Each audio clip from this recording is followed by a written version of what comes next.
Where do you say? Of course. Look, I'll tell you, you seem to be sceptical. I am. Britain once ruled the biggest empire in human history. At its peak, it spanned a quarter of the globe and ruled over hundreds of millions of people. For some, the empire remains a symbol of national pride. But in recent years, there has been a resurgence of criticism of the empire across the Caribbean, Africa, Asia, and the North itself. Critics say the empire was built on racial discrimination, stolen land, and the mass murder of enslaved millions. So, who gets to tell the story of Britain's empire? And should Britain have a record with its story to fall apart? My guest tonight is Emeritus Regius Professor of Moral and Pastoral Theology at Oxford University, Nigel Biggar. He argues that the critics of the British Empire overstate its vices while ignoring its own virtues. I'm Mary Husson, and tonight I'll go head-to-head with Nigel Biggar, a conservative peer. I'll challenge him on his defense of empire and colonialism and his arguments against reparations for slavery. Tonight, I will also be joined by three experts. Gominda Bhabra, Professor of Historical Sociology in the Department of International Relations at the University of Sussex. Kojo Karam, Professor of Law and History at the University of Loughborough. And Lawrence Goldman, Fellow and Tutor in Modern History at St. Peter's College, Oxford University.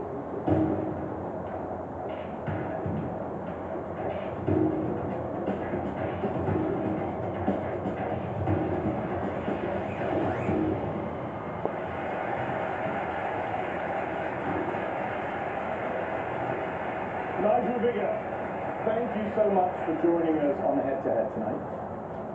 The British Empire was the biggest in history, and under the Empire, millions died in famines from Ireland to India, in massacres from Malaya to Kenya, in concentration camps in South Africa.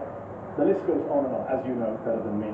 But you say you felt compelled as an ethicist, not as a historian, to write your book, Colonialism, A Moral Reckoning. Because you say there is, quote, a fairer, more positive story to be told about the British Empire than the anti-colonialists want us to hear. Briefly, just to kick off the plot, what is that story? So the first thing to say, Mary, is that empire and slavery and racism are universal phenomena, practiced in every continent by people of every skin color. You can't find any 400-year long state such as the British Empire was. It doesn't contain very bad stuff, as you've listed some of them there. But the British Empire chalked up some major liberal and humanitarian achievements that I don't want us to forget.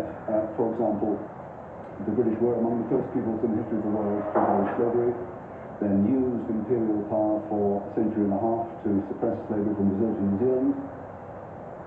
The British Empire also committed itself to fighting the massively murderous genocidal regime in Nazi Berlin in 1939, and for 12 months between May 1940 and June 41, the Empire offered Nazi Germany the only military resistance, with the sole exception of Greece, and the Empire has produced, according to the World Government Survey 2023, three of the least racist countries on earth: Britain, Australia, and Canada, in sharp contrast to Russia, China, and Iran.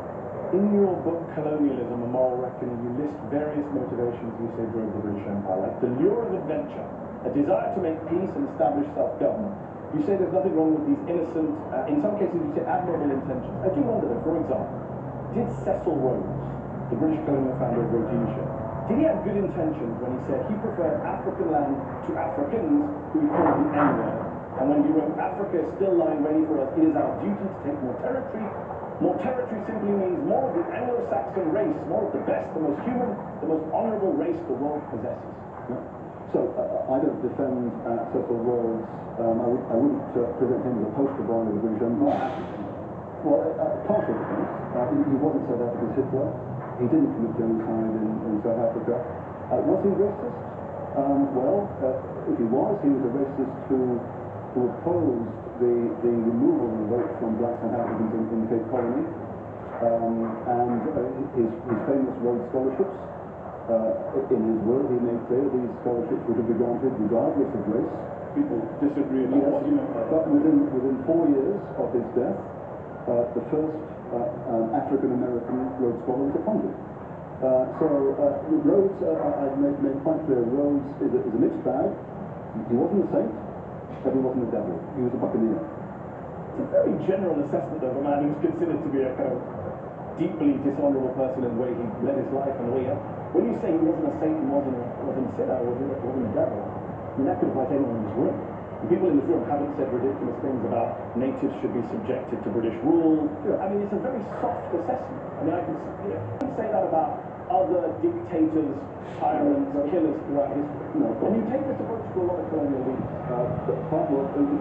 In Rhodes' case, I'm responding to the kinds of things that those who are coming to the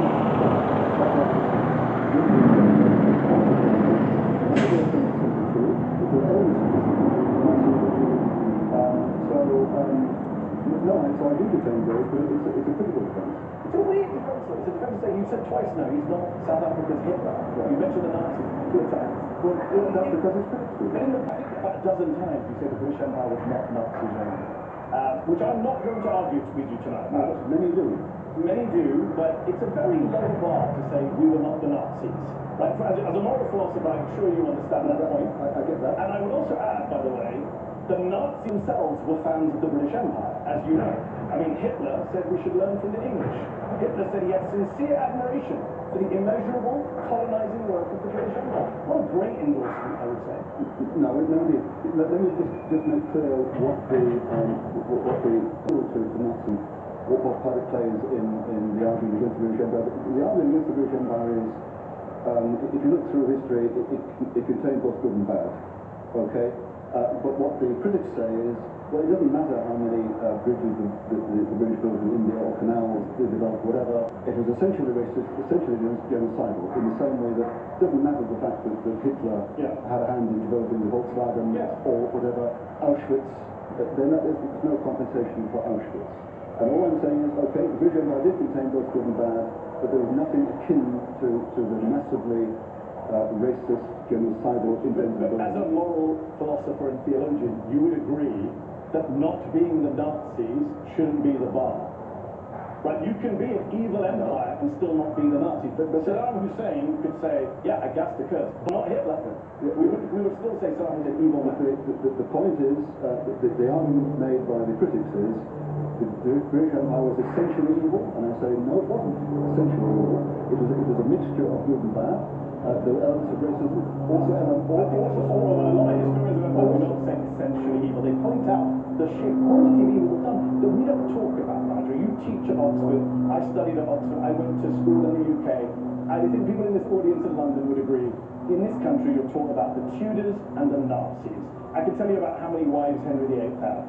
I was not taught about the Mau Mau massacre. I was not taught about the Amritsar massacre. I was not taught about British concentration camps in South Africa. It's actually the opposite of what you're saying. We've actually covered up our rather sordid and evil imperial past. I don't think that's fair. I mean, for God's sake, do you think most British people know about all those massacres? No, most people know nobility in history at all. For example, if we learn about the 150 years, many 150 years in which some British people were involved in enslaving Africans, that's fine. Can we also hear about the abolition movement? Yes, and 150 years. Tonight we're going to talk about slavery. Right now, just on Rhodes, it's interesting you say he's not South Africa's Hitler. Hitler was a fan of Rhodes, the man you're saying is a mixed man.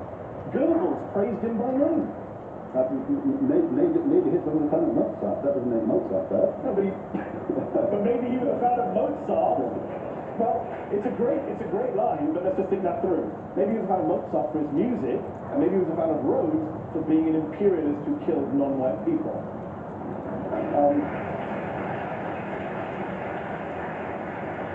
It's not fair to me what it says about Rhodes. I mean, it's a really bad guy, I would say. I mean, the problem you have, Nigel, is this is what you do in the book. You say I'm looking at good and evil. But when you look at a lot of colonial leaders, you present them in the best possible way. Let me give you an example. And people accuse you of cherry picking. You know this because you've responded to your critics at length in the book. For example, you praise a colonial leader like the first Marquis of Hastings, who was Governor General of India. And you quote him saying that he wanted to promote the, quote, happiness of the vast population of the country. You praise him for saying that. Great line. That's a quote from his diary, which you quote. In that same diary, He says that Hindus in India are limited to, quote, mere animal functions with no higher intellect than a dog might be supposed to be capable of attaining. Strange that you didn't include that quote in your book. I didn't include that quote, but you can find other quotes similar to it, so I don't deny. I mean, it completely undermines the idea of the Marcus Aurelius as some great believer in egalitarianism and racial equality. Not entirely, Mehdi, because most of us are moral misters and we're not consistent. I don't condone the stuff we just read out from his diary, people can read the book and find that I put other people say equally abhorrent racist things. My argument is, yes, the British Empire contained racism, as does any human society, and let's be clear here, racism was not an invention of the British or Europeans. Lots of Africans have racist views of other Africans.